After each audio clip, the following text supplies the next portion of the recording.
Cricket की दुनिया में अपने छक्कों से दिल जीतने वाले रिंकू सिंह और राजनीति के मंच पर सबसे युवा सांसद बनकर पहचान बना चुकी प्रियंका सरोज अब जिंदगी की नई इनिंग्स की शुरुआत करने जा रहे हैं। 8 जून को लखनऊ के 7 स्टार होटल में दोनों की रिंग सेरेमनी होगी, जिसमें रिंकू और प्रिया के परिवार के सदस्य शामिल होंगे और करीबी मित्रों के साथ कुछ क्रिकेट हस्तियां भी। सेवा के संकल्प के साथ मध्य प्रदेश सरकार अब राज्य को दुग्ध उत्पादन में आत्मनिर्भर और समृद्ध बनाने की दिशा में तेजी से कदम बढ़ा रही है। मुख्यमंत्री डॉक्टर मोहन यादव ने कहा कि गौपालन करने वाले किसानों की आर्थिक स्थिति सशक्त करने के लिए अंबेडकर कामधेनु योजना शुरू की गई है, जिसके तहत दूध उत्पादन को 9% से बढ़ाकर 20% तक ले जाने का लक्ष्य है। गाजियाबाद की लोनी विधानसभा सीट से भाजपा विधायक नंदकिशोर गुर्जर एक बार फिर सुर्खियों में हैं। उन्होंने डीसीपी देहात जोन को पत्र लिखकर 7 जून को मनाई जाने वाली बकरीद के मद्देनजर कानून और सुरक्षा व्यवस्था को लेकर अहम सवाल किया। उन्होंने लिखा कि यह क्षेत्र एयरक्राफ्ट ऑर्डिनेंस के अंतर्गत आता है। यहाँ पर जानवरों का कटान, संचालन और हड्डी एकत्र करना प्रतिबंधित है और ऐसा करना राष्ट्रद्रोह की श्रेणी में आता है। मंडला के रामनगर में क्षेत्र में नर्मदा नदी में डूबने से 3 युवकों की मौत हो गई। यह घटना हरदे नगर पुलिस चौकी क्षेत्र के अंतर्गत आने वाले रामनगर नर्मदा घाट पर हुई। तीनों युवक नैनपुर तहसील के रमपुरी कछारी गांव के रहने वाले थे। दरअसल रमपुरी गांव से 9 युवकों का एक ग्रुप रामनगर घूमने के लिए आया था। सभी ने पहले रामनगर महल का दौरा किया और फिर नर्मदा नदी में नहाने के लिए चले गए। महासमुंद में शासन के निर्देश अनुसार विद्यालयों के युक्तियुक्तकरण की प्रक्रिया शुरू हो गई है। कलेक्टर विनय कुमार लंघे की मौजूदगी में पहले दिन 256 अतिशय शिक्षकों की काउंसलिंग की गई। इनमें से 241 शिक्षकों को तत्काल पदस्थापना आदेश जारी किए गए। प्रक्रिया की शुरुआत लेक्चरर निधि तिवारी को पहला आदेश सौंपकर की गई। जिले में कुल 703 अतिशय शिक्षकों का समायोजन किया जाना है। सरगुजा जिले में सार्वजनिक वितरण प्रणाली यानी पीडीएस के तहत मिलने वाले चावलों में हेराफेरी का मामला एक बार फिर उजागर हुआ है। लगातार हो रही गड़बड़ियों के बीच इस बार गांधीनगर पुलिस ने एक बड़ी कार्रवाई की। मुखबिर से मिली सूचना पर पुलिस ने एक ट्रक को रोका, जिसमें से चावल लोड था। वही चावल है जो हितग्राहियों को वितरित किया जाना था। ट्रक चालक दस्तावेज नहीं दिखा पाया, जिसके बाद इसे जब्त कर लिया गया। भोपाल से भाजपा विधायक रामेश्वर शर्मा ने कांग्रेस नेता और लोकसभा में नेता प्रतिपक्ष राहुल गांधी के भोपाल दौरे को लेकर तंज कसा। रामेश्वर शर्मा ने कहा कि एक नहीं 100 राहुल भी आ जाए, कांग्रेस बदलने वाली नहीं। जबलपुर में दिग्विजय सिंह ने मंच से नीचे बैठकर ही कांग्रेस को निपटा दिया है।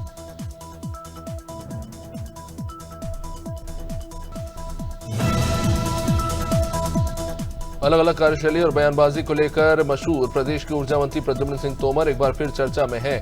ऊर्जा मंत्री की ओर से बयान दिया गया कि वो 1 महीने तक जितना संभव हो सकेगा बिना एसी के अपने घर के पास बने पार्क में पंखे की हवा में सोएंगे। इसकी शुरुआत उन्होंने कर भी दी। उनका कहना है कि इससे बिजली की बचत और पर्यावरण संरक्षण दोनों संभव होगा। हालांकि विपक्ष ने इसे पब्लिसिटी स्टंट बताया। प्रदेश में कोरोना वायरस के मामले तेजी से बढ़ रहे हैं। एक्टिव केसेस की संख्या 3976 पर पहुंच गई है। स्वास्थ्य विभाग की वेबसाइट के मुताबिक 10 दिन में 15 गुना मामले बढ़े हैं। केरल में सबसे ज्यादा 1435 केसेस आ चुके हैं। महाराष्ट्र एक्टिव केसेस के मामले में दूसरे नंबर पर है। यहाँ 506 मरीज मिले हैं। बता दें कि कोरोना से जान गंवाने वालों की संख्या इस वक्त 34 है।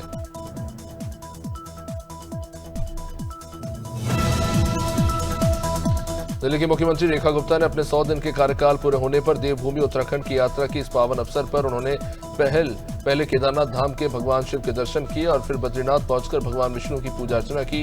रेखा गुप्ता ने इस यात्रा को आध्यात्मिक यात्रा बताया। इस दौरान उनके साथ प्रशासनिक अधिकारी और सुरक्षा बल भी मौजूद रहा।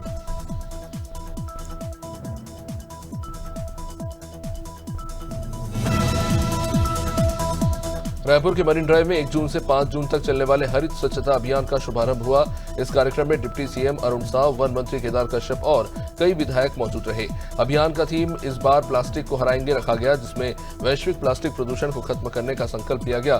डिप्टी सीएम अरुण साव ने कहा कि प्लास्टिक कचरा पर्यावरण और मानव जीवन के लिए गंभीर खतरा है।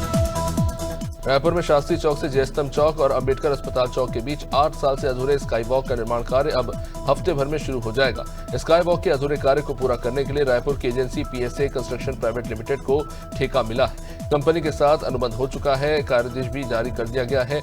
अधूरे स्काई वॉक पर 37 करोड़ रुपए खर्च हुए। छत्तीसगढ़ में मौसम तेजी से बदल रहा है। मानसून की दस्तक के बाद से लगातार तेज हवाएं और बारिश देखने को मिली है। इससे गर्मी से थोड़ी राहत जरूर मिली। हालांकि अब इन मौसमी गतिविधियों के बीच हल्की गर्मी बढ़ने के भी आसार है। आने वाले कुछ दिनों में तापमान में 2 से 4 डिग्री सेल्सियस तक की बढ़ोतरी हो सकती है। पिछले 24 घंटों में प्रदेश के कुछ इलाकों में हल्की से मध्यम बारिश हुई है। उत्तराखंड में देर रात से लगातार बारिश हो रही है और अगले 2 दिनों तक मौसम विभाग ने बारिश का अलर्ट जारी किया। हालांकि मानसून की आधिकारिक शुरुआत नहीं हुई, लेकिन आपदा प्रबंधन विभाग पूरी तरह सतर्क नजर आ रहा है। आपदा प्रबंधन सचिव विनोद कुमार सुमन ने बताया कि फिलहाल बारिश हल्की है, लेकिन विभाग सभी संभावित परिस्थितियों से निपटने को तैयार है। उत्तराखंड में मौसम ने एक बार फिर करवट बदली। 1 जून को राज्य में जहां अधिकांश स्थानों पर तापमान बढ़ा हुआ था, तो वही देर रात मौसम ने करवट ली और तेज हवाओं के साथ बारिश ने उत्तराखंड के मौसम को सुहावना बना दिया। इसे लेकर उत्तराखंड मौसम केंद्र के निदेशक विक्रम सिंह ने कहा कि पूरे प्रदेश में हल्की और मध्यम बारिश हो रही है। पहाड़ी जिलों में तेज हवाओं के साथ हल्की और कुछ स्थानों पर तेज बारिश हो सकती है। उत्तराखंड में सरकारी स्कूल में बच्चों के लिए मिड डे मील बनाने वाली भोजन माताएं लंबे समय से खुद ही परेशानियों से जूझ रही हैं। भोजन माताएं आर्थिक समस्याओं से तो परेशान है ही। भोजन माता संघ का कहना है कि सरकार मिड डे मील वर्कर्स को भोजन माता कहते हैं, जबकि उनकी मासिक सैलरी न्यूनतम वेतन से भी 3000 कम है। विधायकों के वेतन से लेकर पेंशन तक में बढ़ोतरी होती रही, लेकिन भोजन माताओं का वही हाल। तेज आंधी तूफान और हवाओं का कहर जारी है, लेकिन मथुरा वृंदावन विकास प्राधिकरण लापरवाही की नींद से नहीं जाग पाया। गोवर्धन विकासखंड कार्यालय के बाहर लगा संकेत बोर्ड बड़े हादसे को न्योता देता नजर आ रहा है। ये बोर्ड पूरी तरह से जर्जर हो चुका है और कभी भी गिर सकता है, लेकिन प्रशासन ने अब तक कोई कदम इसको लेकर नहीं उठाया। नर्मदापुरम स्थित हिल स्टेशन पचमढ़ी में मंगलवार को राजा भभूत सिंह की स्मृति में मध्य प्रदेश सरकार की कैबिनेट बैठक आयोजित की जा रही है। प्रशासन द्वारा कैबिनेट की बैठक की तैयारी पूरी कर ली गई है। इस दौरान सख्त सुरक्षा का पहरा रहेगा, ड्रोन से निगरानी रखी जाएगी। नर्मदापुरम रेंज के पुलिस बल के अलावा अन्य जिलों से भी सशस्त्र पुलिस बल तैनात रहेगा। बैठक के दौरान पचमढ़ी शहर के यातायात व्यवस्था को कुछ समय के लिए परिवर्तित किया गया है। केंद्र की मोदी सरकार के कार्यकाल को 11 साल पूरे होने जा रहे हैं। बीजेपी छत्तीसगढ़ में अभियान चलाएगी। संकल्प से सिद्धि तक के इस अभियान में अलग अलग कार्यक्रम किए जाएंगे। सोमवार को इस अभियान को लेकर एक कार्यशाला भी आयोजित की जा रही है। उप मुख्यमंत्री अरुण साहब ने केंद्र में बीजेपी के 11 साल के कार्यकाल को विकास की नीति पर काम करने वाली सरकार बताया।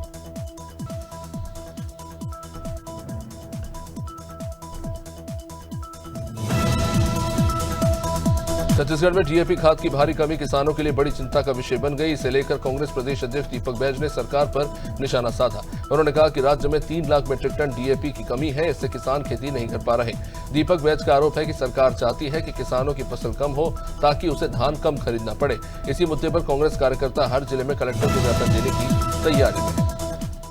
छत्तीसगढ़ में जल जीवन मिशन को लेकर सियासत जारी है।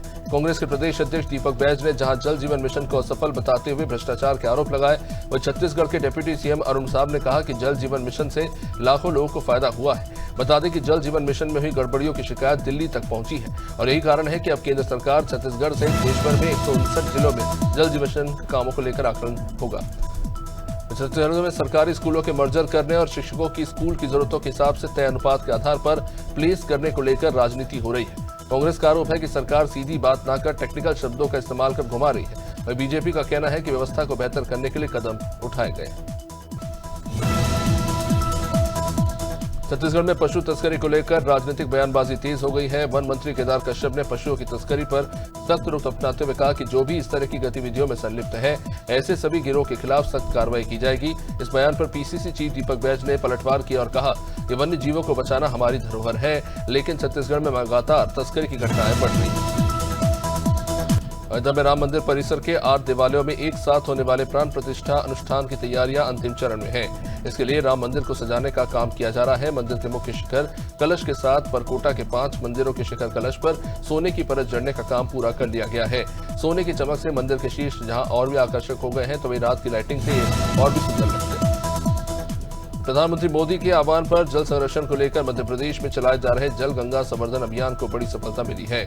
मुख्यमंत्री डॉक्टर मोहन यादव ने बताया कि इस अभियान के तहत मध्य प्रदेश के खंडवा जिले ने जल संरक्षण में देश भर में पहला स्थान हासिल किया है। सीएम ने इस उपलब्धि के लिए प्रदेशवासियों और खंडवा जिला प्रशासन को बधाई दी और कहा है कि राज्य सरकार जल की हर एक बूंद को बचाने के लिए प्रतिबद्ध है। अलीगंज जिले के हरदुआगंज थाना क्षेत्र में स्थित पनेटी साधु आश्रम मार्ग पर हुए मीट कांड ने नया मोड़ ले लिया। अब इस मामले में हिंदूवादी संगठनों ने पुलिस पर एक तरफा कार्रवाई का आरोप लगाते हुए एसएसपी कार्यालय का घेराव कर दिया और जमकर प्रदर्शन किया। आरोप लग रहे हैं कि इस प्रकरण में निर्दोष लोगों को फंसाया जा रहा है, जबकि हिंदू संगठनों की एफआईआर पर कोई कार्रवाई नहीं हो रही। साथ ही बस्ती में ध्रुवचंद चौधरी हत्याकांड का खुलासा कप्तानगंज पुलिस और एसओजी की ने 24 घंटे के अंदर किया। हत्या को आशनाई के चलते अंजाम दिया गया था। ध्रुवचंद और माउस का प्लास्टिक की रस्सी से मौत के घाट उतारा गया। रमी पाठक को मुखबिर की सूचना पर एहरोलिया के पास से गिरफ्तार किया गया। उसके दोनों बेटों द्वारा हत्या में शामिल होने की बात सामने आई। हर साल की तरह इस साल भी जून महीने में मलेरिया निरोधक रैली का आयोजन मदर मेरी कॉलेज ऑफ नर्सिंग के विद्यार्थियों द्वारा किया गया। रैली के जरिए लोगों को मलेरिया से बचाव के उपायों के प्रति जागरूक किया गया। विद्यार्थियों ने विभिन्न क्षेत्रों में जाकर शिविरों और रैलियों के माध्यम से जानकारी दी। अंजलि यादव ने बताया कि जमा पानी में मच्छर पनपते हैं, साफ सफाई रखना जरूरी है, पानी की निकासी होनी चाहिए। हरियाणा में डिलीवरी बॉय रहे कौशाम्बी निवासी आदर्श त्रिपाठी के लिए सोशल मीडिया पर बनी दोस्ती ही मुसीबत बन गई। 30 मई को प्रयागराज पहुंचने पर आयुष शुक्ला से संपर्क किया गया। आयुष 3 साथियों संग उसे गाड़ी में लेकर संगम घुमाने ले गया। रात भर शहर में उसे घुमाया और अगले दिन कौशाम्बी ले जाकर 20,000 की मांग की। मना करने पर पिस्तौल दिखाकर उसे धमकाया गया, नशा देकर बेहोश किया गया और होटल से भागकर आदर्श ने बाद में पुलिस को इसकी सूचना दी। ललितपुर जिला कारागार में बंद पूर्व सांसद रिजवान जहीर को वीआईपी सुविधाएं मिलने का मामला सामने आने के बाद कमिश्नर और डीआईजी ने जेल का निरीक्षण किया। निरीक्षण जिला विधिक सेवा प्राधिकरण सचिव मयंक जायसवाल की रिपोर्ट के बाद किया गया। कमिश्नर विमल कुमार दुबे ने बताया कि कैदियों को सीमित सुविधाएं दी जा सकती है, पर कैदी के पास से मिली धनराशि अनुचित है। दोषियों पर कार्रवाई की उन्होंने बात कही।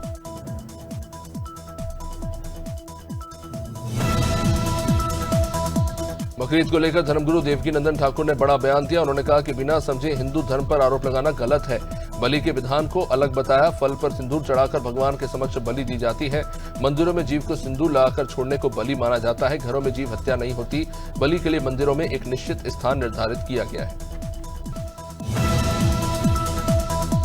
कौशाम्बी जिले में 25 साल के युवक द्वारा भैंस की 6 माह की पड़िया के साथ दुराचार करने का बड़ा मामला सामने आया है। पड़िया को पीटने से वो घायल भी हो गई। सुबह पशु मालिक को मवेशी के पास एक पर्स मिला, जिससे इस घटना का खुलासा हुआ। पशुपालक महिला ने सैनी थाने में इसकी शिकायत की है। पुलिस ने पशु चिकित्सक के परीक्षण कराकर कार्रवाई करने का आश्वासन दिया है। बुलंदशहर खुर्जा देहात क्षेत्र के झमका फ्लाईओवर पर पैदल जा रहे एक युवक को किसी अज्ञात वाहन ने टक्कर मार दी। इससे हादसे में युवक की मौत हो गई। बताया जा रहा है कि युवक सोहेल किसी फैक्ट्री में काम करने के लिए जा रहा था और जाम के कारण फ्लाईओवर पर अचानक से ये हादसा हो गया। सूचना पर पहुंची पुलिस ने शव को फिलहाल कब्जे में लेकर भेज दिया है।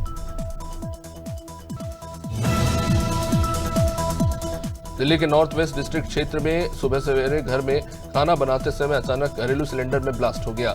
महिला ने बताया कि घर में खाना बना रहे थे, उसी दौरान सिलेंडर के नीचे से गैस लीक होने लगी और उसमें महिला भी जल गई और दूसरी लड़की के बाल भी जल गए।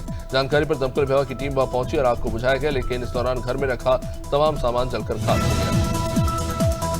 मासन कोतवाली से लगे शेरग्राम में बीती रात 9:30 बजे दर्दनाक सड़क हादसा, जहां बाइक और ट्रैक्टर में आमने सामने की टक्कर हो गई। हादसे में 3 युवकों की मौत हो गई।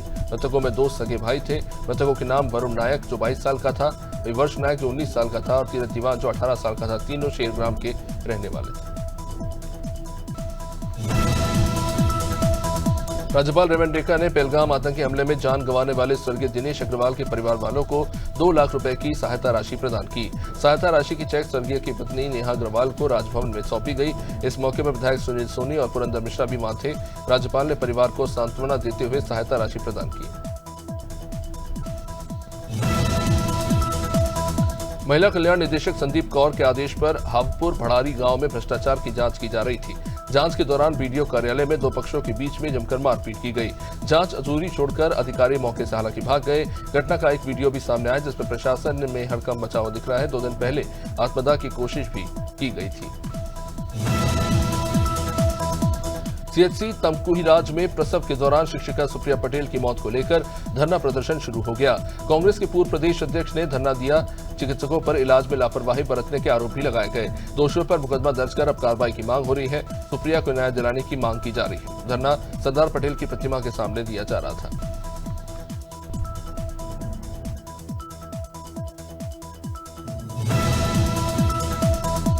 देवलाली में हुए दोहरे हत्याकांड की घटना में अमन बघेल और रूपक बघेल की बेरहमी से हत्या कर दी गई। दोषी 5 आरोपियों को गिरफ्तार कर जेल पहुंचा दिया गया है। वरिष्ठ कांग्रेस नेता दिग्विजय सिंह पारस पानी पहुंचे। पीड़ित परिवार से उन्होंने इस बीच मुलाकात की और मृतकों को श्रद्धांजलि दी। घटना में इलाके में सनसनी मची हुई है। न्याय दिलाने की मांग हो रही है।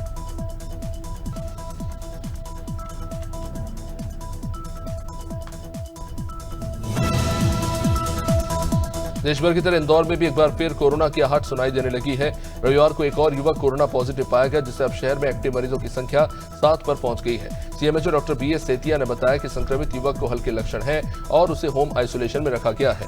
युवक की कॉन्टैक्ट ट्रेसिंग भी की जा रही है और सैंपल जीनोम सीक्वेंसिंग के लिए एम्स भोपाल भेज दिया गया है। छत्तीसगढ़ में विष्णुदेव साय की ओर से आयोजित सुशासन तिहार कार्यक्रम का 31 मई को समापन हो गया। कांग्रेस प्रदेश अध्यक्ष दीपक बैज ने कहा कि 42 लाख आवेदन आए, उनमें से 95% का निराकरण हो चुका है। ये दावा किया गया है, मतलब कि समस्या का पूरी तरह समाधान हो चुका है। अब सरकार को चैन की नींद सोना चाहिए। तो उप मुख्यमंत्री अरुण साहब ने भेंट मुलाकात का जिक्र करते हुए कांग्रेस पर पलटवार किया। सागर के शाहपुर क्षेत्र में खरीफ सीजन के दौरान नकली खाद और बीज बेचने का मामला सामने आया है। किसान मंगल लोधी ने कृषि विभाग और कलेक्टर को शिकायत दी है कि सत्यम ट्रेडर्स द्वारा डीएपी के नाम पर नकली खाद बेची जा रही है और पक्का बिल भी नहीं दिया जा रहा। इससे फसलों की उत्पादकता पर तो असर पड़ेगा ही, किसानों को जबरदस्त नुकसान हो रहा है। विश्व साइकिल दिवस के मौके पर बेमेतरा में फिटनेस और पर्यावरण जागरूकता का संदेश देने के लिए साइकिल रैली का आयोजन किया गया। इस आयोजन का नेतृत्व जिला प्रशासन और खेल एवं युवा कल्याण विभाग ने मिलकर किया। रैली में बेमेतरा विधायक दीपेश साहू मुख्य अतिथि के तौर पर शामिल हुए। उनके साथ कलेक्टर रणवीर शर्मा, एसपी नगर पालिका अध्यक्ष और जनप्रतिनिधियों के साथ बड़ी संख्या में छात्र छात्राएं और आम लोग मौजूद हैं। कांग्रेस नेता राहुल गांधी 3 जून को भोपाल के दौरे पर रहेंगे। उनके आगमन को देखते हुए पुलिस ने सुरक्षा व्यवस्था के व्यापक इंतजाम किए हैं। पुलिस अधिकारी महावीर मुजालदे ने बताया कि राहुल गांधी करीब 4 घंटे भोपाल में रहेंगे। सुरक्षा के लिए 1200 पुलिस कर्मियों की तैनाती की गई है। एयरपोर्ट से लेकर पीसीसी कार्यालय तक अलग अलग स्थानों पर पुलिस की टीमें तैनात रहेंगी। छत्तीसगढ़ में डीएपी खाद की कमी को लेकर राजनीति तेज हो चली है। पीसीसी चीफ दीपक बैज ने सरकार पर बड़ा आरोप लगाते हुए कहा कि राज्य में करीब 3 लाख मीट्रिक टन डीएपी की कमी है और उसका सीधा असर किसानों पर पड़ने वाला है। उन्होंने दावा किया कि सरकार ये चाहती है कि किसानों की धान की पैदावार घटे ताकि उन्हें कम धान खरीदना पड़े।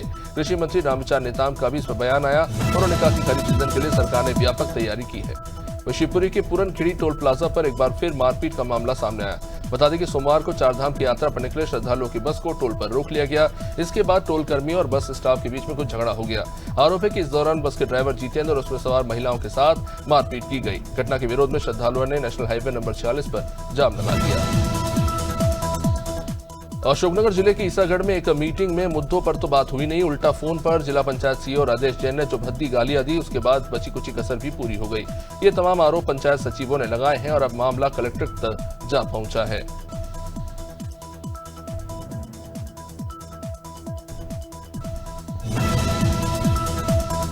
जबलपुर के गढ़ा थाना क्षेत्र में भाजपा नेता अतुल चौरसिया पर असम की युवती ने गंभीर आरोप लगाए हैं। पीड़िता का दावा है कि अतुल ने डिंडोरी निवासी शीतल दुबे के साथ मिलकर उसे देह व्यापार में जबरन धकेला। युवती के मुताबिक साल 2023 से उसे अतिथि होटल में बंधक बनाकर रखा गया और जिस्म फरोशी के धंधे में जबरन उतारा गया। मुंह बंद रखने के लिए उसे जान से मारने की धमकियां भी दी गई। सहारनपुर में किसान मजदूर संगठन के राष्ट्रीय अध्यक्ष ठाकुर पूरण सिंह ने हनुमान बेनीवाल के बयान पर कड़ी आपत्ति जताई। उन्होंने कहा कि महापुरुषों का अपमान किसी भी कीमत पर बर्दाश्त नहीं किया जाएगा। वे कलेक्ट्रेट में किसानों की समस्याओं को लेकर जिलाधिकारी से मिलने पहुंचे थे, जहां उन्होंने जल जीवन मिशन और आरडीएस योजना में भ्रष्टाचार के आरोप लगाए।